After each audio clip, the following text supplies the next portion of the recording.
Assalamualaikum warahmatullahi wabarakatuh. Selamat pagi anak-anak, apa kabar semuanya? Semoga semua dalam keadaan sehat, kuat, semangat. Itu kalian perlukan supaya bisa belajar dengan sebaik-baiknya. Jangan lupa selalu cuci tangan, jaga jarak dengan teman, jangan keluar rumah kalau tidak terlalu penting. Anak-anak, Bapak perkenalkan dulu. Perkenalan, nama Bapak Asep Suwandi, bisa dipanggil Asep.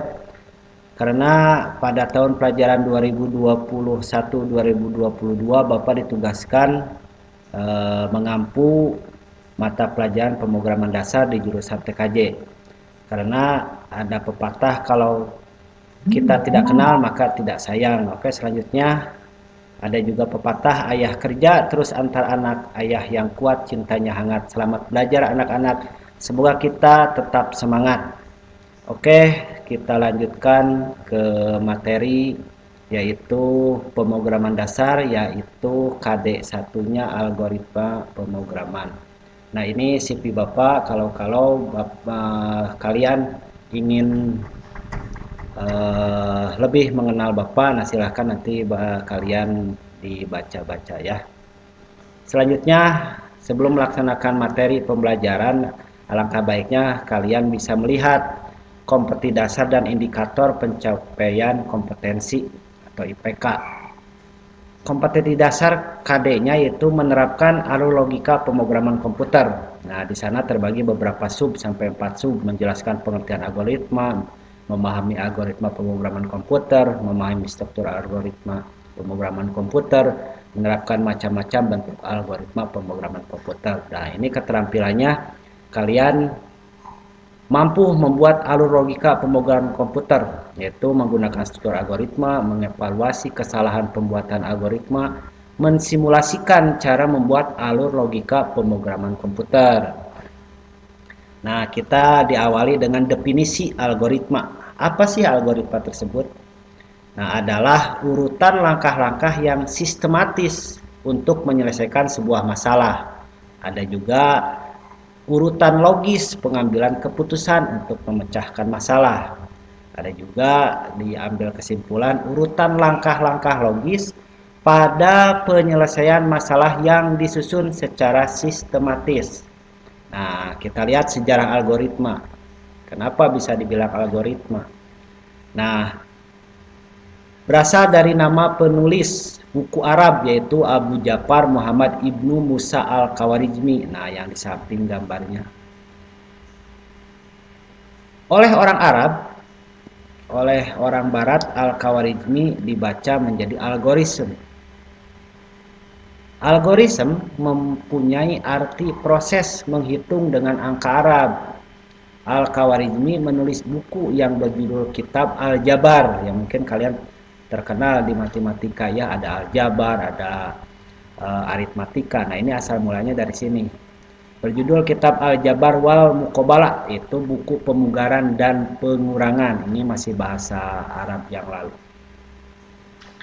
Selanjutnya dari algoritma menjadi algorit, muncul karena algoritma sering dikelirukan dengan aritmetik. Nah, itu ada perubahan-perubahan ya.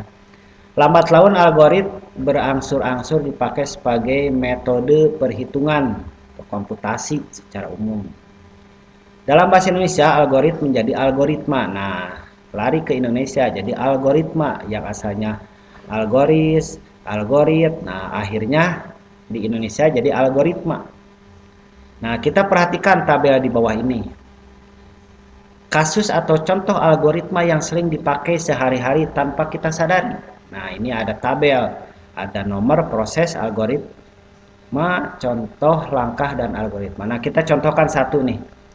Satu, prosesnya ingin membuat telur mata sapi. Nah, berarti algoritmanya resepnya karena urutan langkah-langkah. Nah, langkahnya kayak gimana kalau udah dimasukkan algoritma? Ya, kita contoh. Membuat telur mata sapi dibuat resep. Nah, ada. Selanjutnya, masukkan minyak ke dalam wajan. Itu pelaksanaan langkahnya. Lalu panaskan, masukkan telur ke dalam wajan, tunggu sampai matang. Akhirnya akan menjadi telur mata sapi. Nah, itu posisinya disebut langkah-langkah untuk menyelesaikan masalah. Kita larikan juga ke komputer. Yang kedua, merakit komputer. Nah, di merakit komputer itu ada panduannya, itu algoritmanya.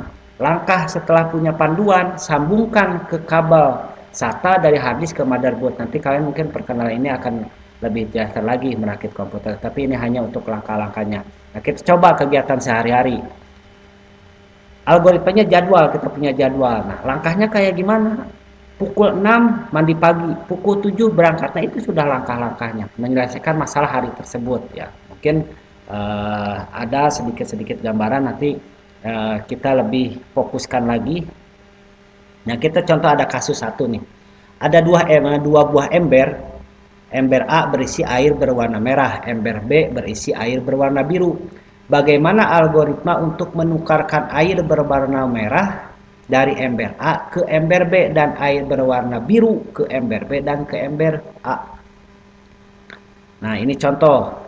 Kasusnya ada dua ember, berarti langkahnya siapkan satu ember lagi tambahannya untuk memisahkannya lagi. Langkahnya gimana? Tambahkan satu ember, yaitu ember C. Hasilnya berarti ada 3 buah ember. Selanjutnya, tuangkan air berwarna merah ke ember A.